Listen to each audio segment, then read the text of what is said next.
For what feels like the third or fourth time in a row, I have no idea where to start. It's been an absolute whirlwind, absolute madness. And again, none of this could have been made up. Once again, before we get started, don't forget to hit the like button. Make sure you're subscribed, follow me on Instagram, on Twitter, and I'll leave all the links down below.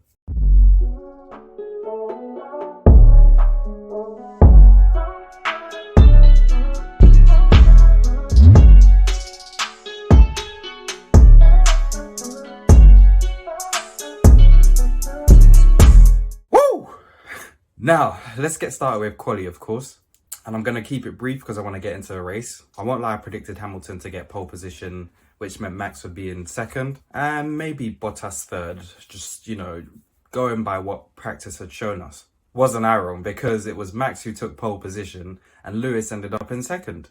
And Bottas, unfortunately, in his last qualifying for Mercedes, ended up in sixth. Lando Norris took a shock third place, with a solid qualifying session from him, which meant Perez started in fourth after some well-operated teamwork giving Max a tow. So that was qualifying. So with Max starting on the softs and Lewis starting on the mediums, we knew it was going to be a bit of a tyre strategy battle and the start would be crucial. Now in the last few races, Lewis Hamilton has been absolutely smashing his starts. And he definitely smashed this one. He took the lead on the first lap going into turn one, with Max falling back into second. Knowing the pace Lewis had this weekend, it meant Max only had one shot down the back straight into turn 6 to try and take the lead. And boy, did he send it into turn 6. A typical dive bomb. So late on the brakes that they almost touched going into turn 6. As soon as Lewis got a whiff of that, escape road. See you later, son. He took the escape road and he kept it moving. Now, I thought the stewards may have said something about this, but there was no investigation and the stewards were happy that Lewis reinstated the gap that there was before. I thought that was a bit of a strange one as they were side by side going into the corner. But then again, I can understand it was a late dive from Max and there was no room for Lewis and he had literally nowhere to go but to take the escape road. A lot of people were shouting, bring back the gravel traps. What did you think of this? Let me know, gravel or no gravel? So Lewis was really controlling the pace up front and had everything under control. Now with Red Bull behind, clearly lacking some pace on the softs, they decided to box and Lewis covered him off immediately. Perfect strategy, everything he needed to do. He had the gap to protect him from the undercut. But Red Bull did keep Perez out to hold up Lewis. And this meant that we got another great battle between Perez and Hamilton. Every time these two go racing together, they always seem to give us some good battles.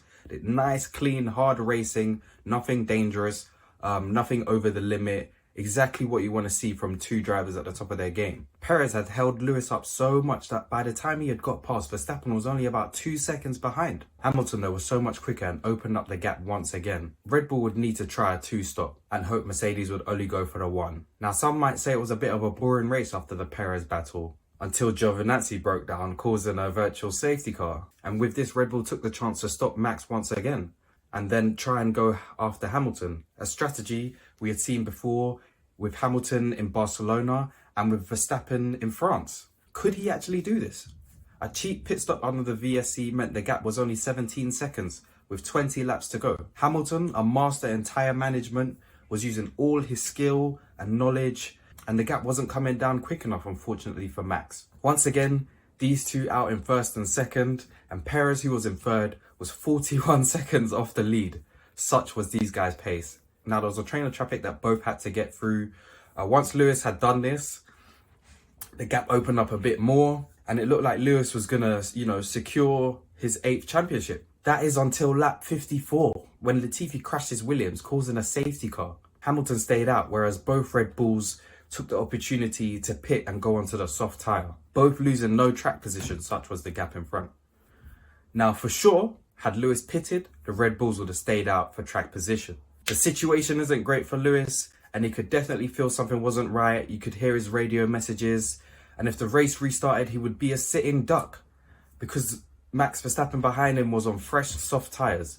Now, Mercedes thought that the race was going to end under the safety car. Red Bull obviously took a gamble with nothing to lose. Now, this is where it gets a bit messy. Personally, I thought on lap 56, the car had been cleared away. It looked like the track may have been green, and that was the perfect time to let the lap cars, overtake. The race director thought otherwise. And then on lap 57, ordered 5 cars. Was it 5 or 6 cars to go through? The only cars between Max and Lewis. What a decision. What a decision by the race director. Lewis and Max in a 1-lap shootout on the last lap. Max's tyre advantage.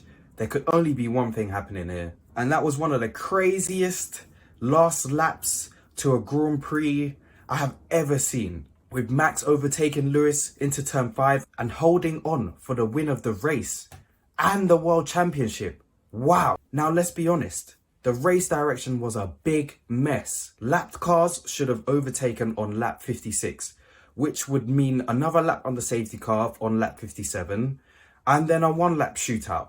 Now, if things had happened like this, I'm sure Mercedes would have held their hands up and say, okay, fair enough. Rules were followed. We took a risk in not pitting. Now there's this big mess of rules and safety car rules and which one overrules the other. On the other hand, I can understand that the last race finishing under the safety car would have been a bit crap. Apparently, there's an agreement between the teams and the race director that efforts should be made not to finish a race under the safety car, which also I can understand as well. Now, I really feel for Lewis. Leading the race from lap 1, everything under control, and then all of that happens on the last few laps. It's just ultimate pain. And having to speak right after 2, I can say I would not want to speak to anybody. He didn't put his car on the podium. And if you look, when he parked up in Parc Fermé, he just, I really felt for him. I really felt for Lewis. I'm just glad that his dad was there to comfort him, console him, you know, give him words of wisdom. And then right after, we saw a lovely moment between Lewis and Max, and also between Max's dad and Lewis's dad. So yeah, that was really a really nice moment to see. Now, I don't want to call for anybody to lose their jobs, but he has to go, blood. He has to go, blood. That's also horrible. But I think these sets of tweets from Chain Bear kind of sums up everything pretty well.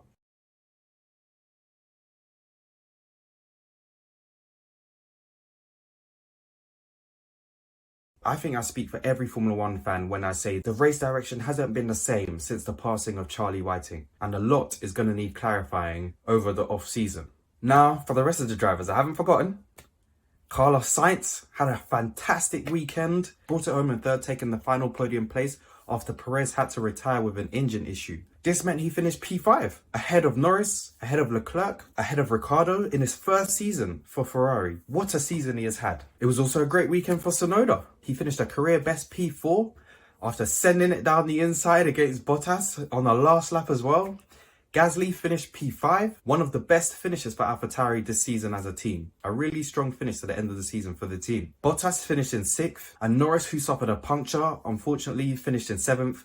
Alonso, Ocon and Leclerc made up the rest of the top 10. Now, there's quite a few goodbyes this weekend. Both Alfa Romeo drivers would be leaving, and it was very sad to see them both retire during the race. A sad way to go out, unfortunately, for Kimi and Giovinazzi. Both will be missed on the grid next season. Giovinazzi going off to Formula E, and Kimi Räikkönen, the legend, of course, retiring. Bottas said goodbye to Mercedes in what was his last race for the team, helping the team to secure their 8th Constructors' Championship in a row. It was also George Russell's last race for Williams before he joins Mercedes, and this also resulted in a DNF. I don't know why I'm laughing, but this also resulted in a DNF for the Williams driver. Now, moving forward to 2022, we say goodbye to this generation of cars and look onto a new formula, a new era of cars where the racing should be even closer and even better, and we should have more teams competing on a level. Now, just before I wrap up, a few words to Max Verstappen. Congratulations on your World Championship. Well deserved, raced well all season, won a lot of races this season. Commiserations to Lewis Hamilton. I really feel for you. Very unfortunate that you did not get to secure the 8th World Championship. But if I can say one thing, I can guarantee for sure that next season Lewis Hamilton is going to come out fighting, and he'll be fighting for that championship. He said recently, every time he goes into a season, he doesn't see himself as a world champion. He sees himself as fighting for the World Championship. So no doubt that he will be up there next season. Now, if you made it this far, I'd like to say thank you very much for watching. Don't forget to hit the like button. Leave a comment with your thoughts on the season finale, the championship, what you thought about the race direction. And I'll see you again in the next video.